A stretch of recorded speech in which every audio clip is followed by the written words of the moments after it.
Hello, and welcome to this presentation on the TRIO programs. One of the main struggles I've had is because I'm a first-year college student, like the first family one, so I'd be the first person to actually graduate in May. Nobody's been through that before, so they don't know the struggle I'm going through.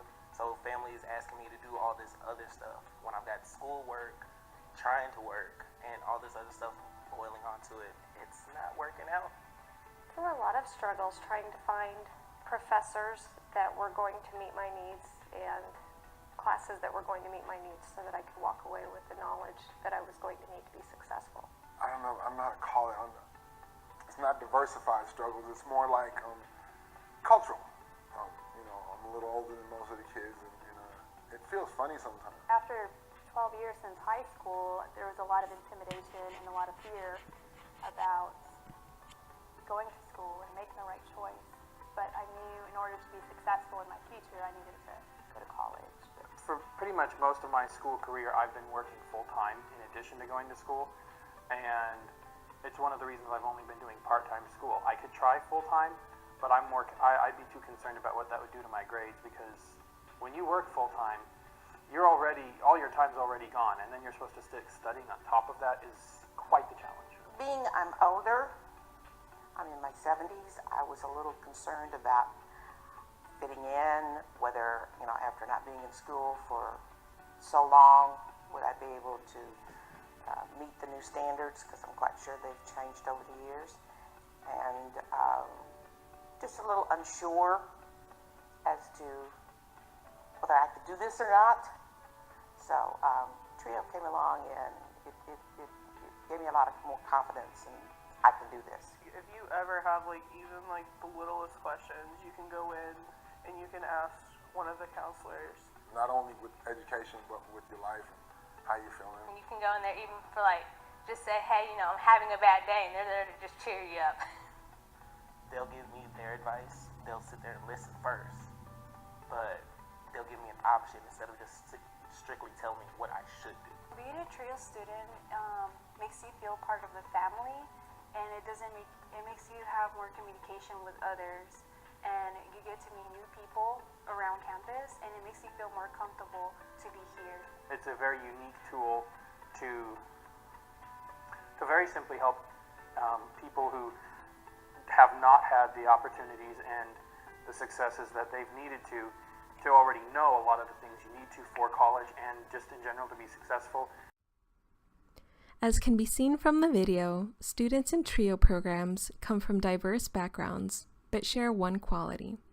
They desire higher education, but need guidance through the academic systems that exist.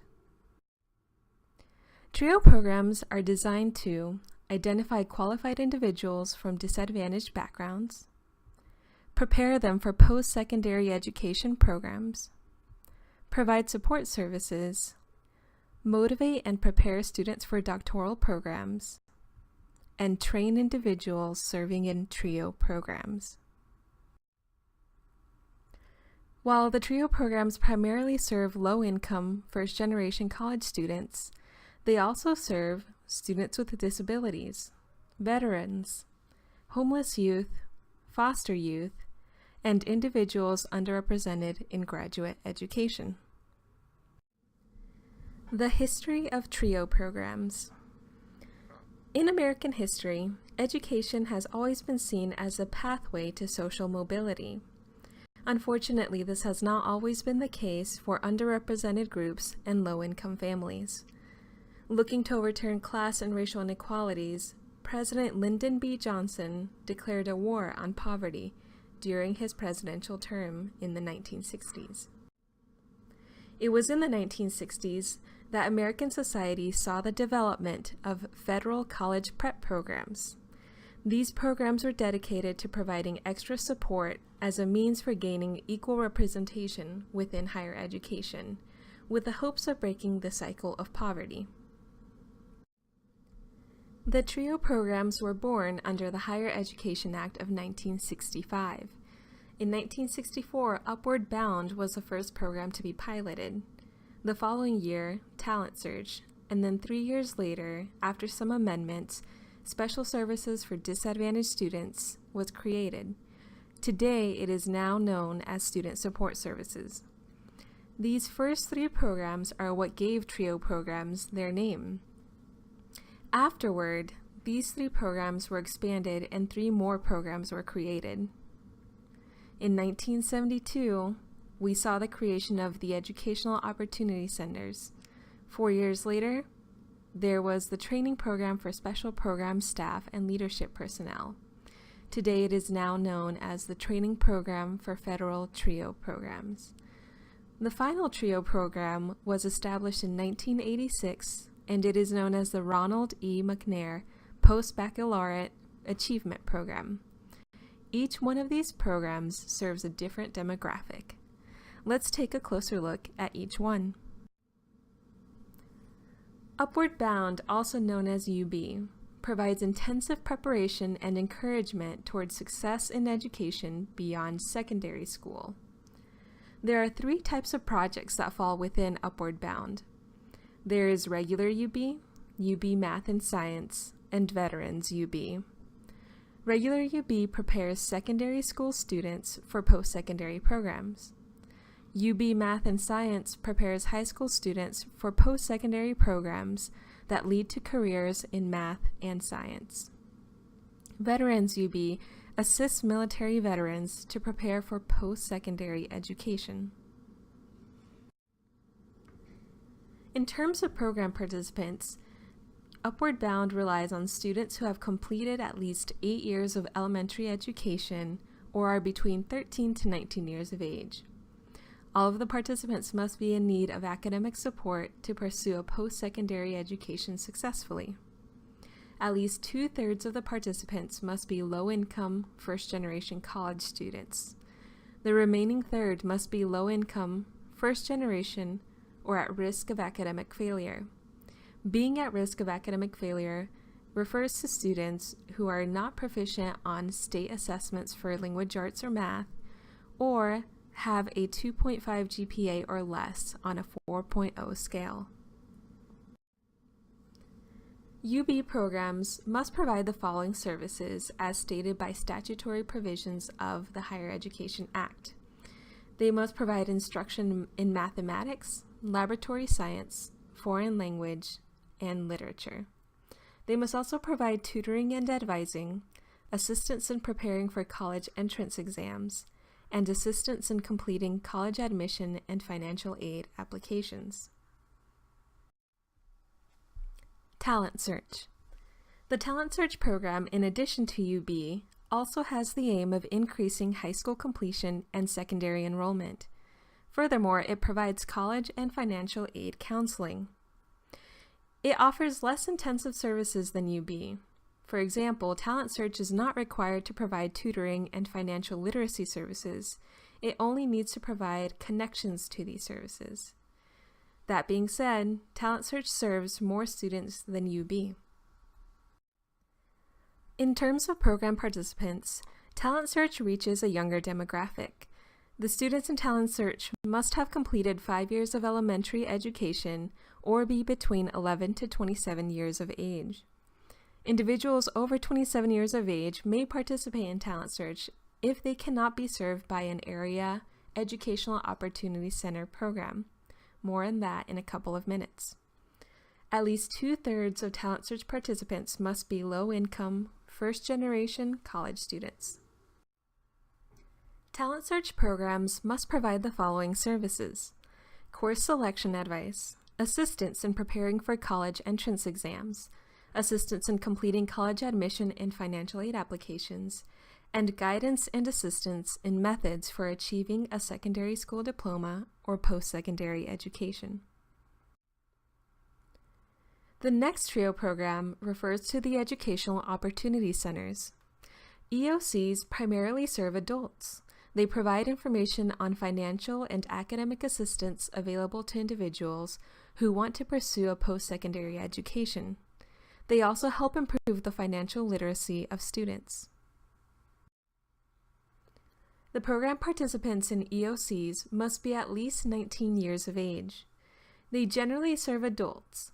However, EOCs may serve secondary age students if the individual cannot be appropriately served by a talent search program. Likewise, a talent search program may serve an adult, as mentioned earlier, if an area EOC is not able to provide the necessary services. At least 2/3 of the participants in EOCs must be low-income, first-generation college students. EOCs are not required to provide specific services or activities.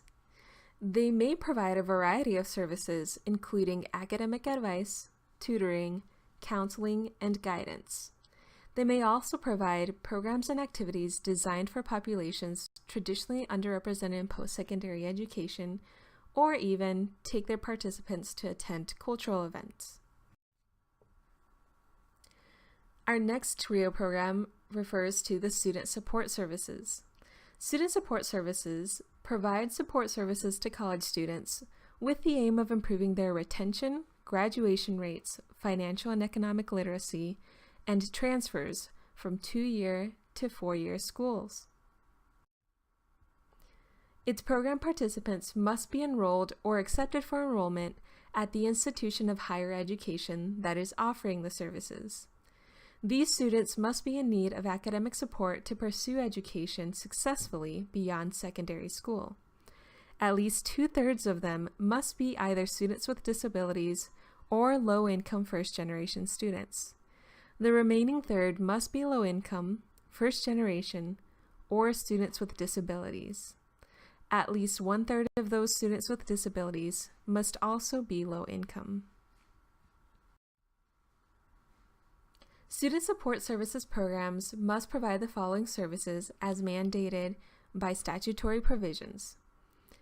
They must provide academic tutoring, course selection advice and assistance, assistance in completing college admission and financial aid applications, education or counseling services designed to improve financial literacy, and assistance in applying to 4-year undergraduate programs or graduate and professional programs. The final student-based TRIO program refers to the Ronald E. McNair Post-Baccalaureate Achievement Program.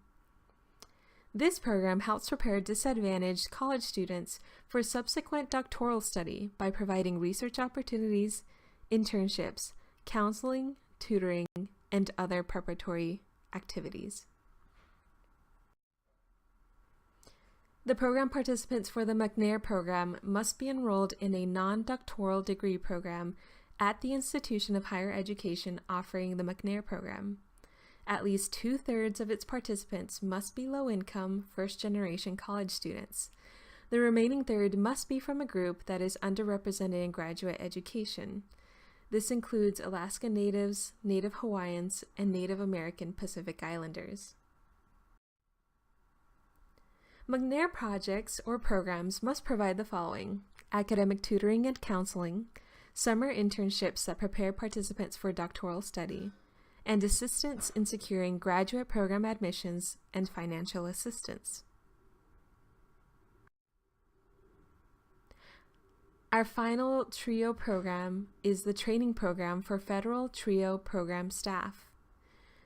This training program provides training to existing and potential TRIO program staff to improve project administration, operation, outcomes, and outreach. They're designed to help make TRIO programs more effective. The program participants are staff and leadership personnel employed in, participating in, or preparing for employment in TRIO programs and projects. These training programs must provide annual training through conferences, internships, seminars, workshops, and manuals designed to improve TRIO programs. The training programs must cover specific topics mandated by the Department of Education, specifically the Secretary of the Department of Education, and they must be offered in every geographic region.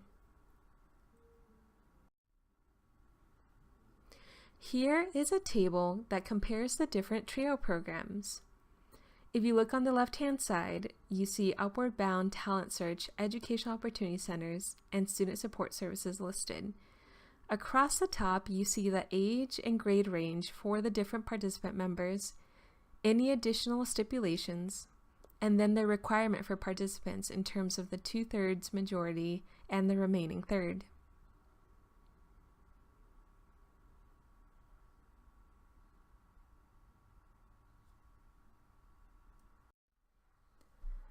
On this next slide, you can see the McNair and training programs. Across the top, you see the age and grade range requirements for the student demographics, any additional stipulations, and then the 2/3 and 1/3 requirements in terms of the participants.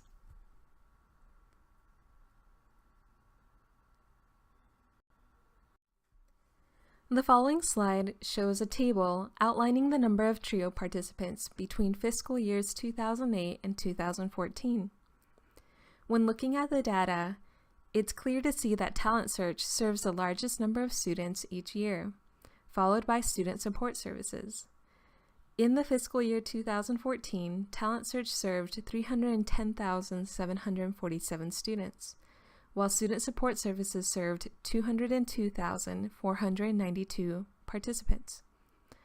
The total number of participants in TRIO programs for the fiscal year 2014 was 785,323.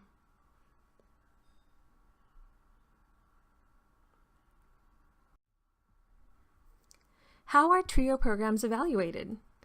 There are multiple ways that they're evaluated, but the three main ones are the Secretary of the Department of Education, annual performance reports, and the Program Assessment Rating Tool.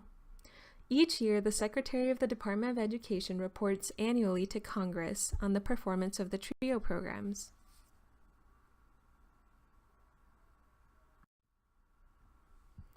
Overall, the evaluation of TRIO programs throughout the last 4 decades has proven that TRIO programs or similar services have a statistically significant positive effect on various academic outcome measures of participants.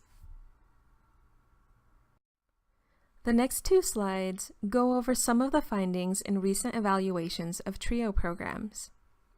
Student support services, for example, were associated with a 12 to 19% increase in retention or degree completion of its participants.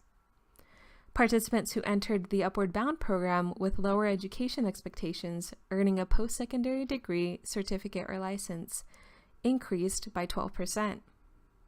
And according to 2009 and 2010 data, 80% of college-ready participants in Talent Search enrolled in post-secondary education, and 89% applied for financial aid. In terms of educational opportunity centers, there is little data available. However, the Department of Education published data in 2009-2010 that showed 60% of college-ready participants enrolled in post-secondary education. For the McNair program, a 2008 report found that 73% of McNair participants enrolled in graduate school within 5 to 7 years of completing a bachelor's, in comparison to 30% of all bachelor's degree recipients.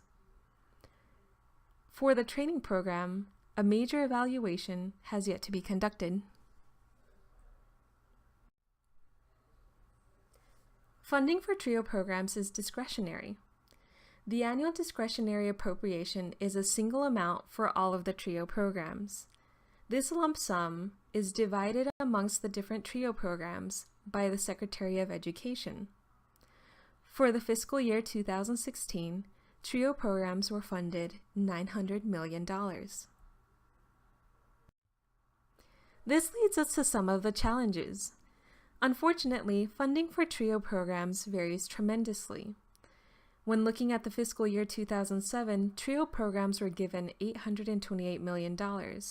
In 2010, they were given $853 million, and then in fiscal year 2013, the amount dropped to $796 million. This variety in terms of funding makes it unsteady for TRIO programs to really budget the amount of money that they will be able to work with. Also, at this funding level, TRIO programs can serve only a fraction of the eligible population, Each year, over 2,000 TRIO programs serve 800,000 participants, but 11 million Americans qualify. Therefore, the American population is being underserved due to lack of resources. Another challenge facing TRIO programs is that comparison groups are hard to find and data ends up being unreliable after conducting studies, making it difficult to prove the effectiveness of the programs. The Department of Education needs to develop measurable targets and goals that can help prove the effectiveness of TRIO programs. Another difficulty is that some of the benefits of TRIO programs are not quantifiable. For example, as seen in the video at the beginning of this presentation, many students benefit from a sense of community or social support that they receive from the staff in TRIO programs. That type of support is qualitative and much more difficult to represent in numbers. Looking forward, TRIO programs may provide a model for pre-K to 12 school leaders, individual institutions, and all education professionals who are interested in widening higher education access to all members of our country's community. In an increasingly globalized economy, TRIO programs help elevate those subpopulations that are in danger of being left behind. We must keep in mind that there is an increasing number of minority students who plan to enroll in post-secondary education who will need the support of programs like TRIO programs to plan for, apply, and pay for college. In conclusion, TRIO programs were developed to help level the educational playing field back in the 1960s. We as a society are not there yet. TRIO programs should continue to be funded and even expanded and replicated to help reach more students who are currently not being served. The services that TRIO programs provide help thousands of participants gain the knowledge to pursue a higher education. Furthermore, educational stakeholders should support TRIO programs and encourage participation among students so that we can continue to have the benefits of these programs. Thank you.